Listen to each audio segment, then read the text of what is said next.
পারি, তাহলে পাশাপাশি আমরা যদি হোমিওপ্যাথি ট্রিটমেন্টগুলো নিতে পারি, প্রপারলি ট্রিটমেন্ট যদি সম্ভব হয় এবং প্রপারলি ডোজ, প্রপার মেডিসিন যদি নিয়মিতভাবে সেবন করা যায়, তাহলে এখান থেকে রিকভারি হতে পারে। তো যেটা হচ্ছে যে আমরা যে কারণগুলো হয়, যে কারণে এই সমস্যাগুলো হচ্ছে, সেগুলো আমরা আলোচনা করেছি, সেগুলো আমরা বাদ দেবো। যেমন হচ্ছে ধরেন মাদক সেবন যদি কেউ করে থাকে, সেটা বাদ দিতে হবে। অধিক রাত্রি জাগরণ যারা করছেন, তাদের অধিক রাত্রি জাগরণটা বন্ধ করতে হবে। অথবা যারা অধিক পরিশ্রম করছেন, অধিক মানসিক টেনশন করছেন, এগুলো বাদ দিতে হবে। অপ্রয়োজনীয় যে কোনো সময় বিভিন্ন বিষয়ের উপরে ভ্যাকসিন নিচ্ছেন, এগুলো বাদ দিতে হবে।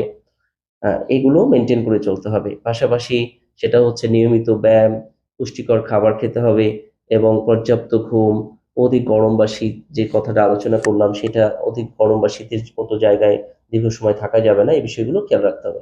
পাশাপাশি হোমিওপ্যাথিক সঠিক মেডিসিন সঠিকভাবে প্রয়োগ করতে হবে। তো এটা কতদিন আসলে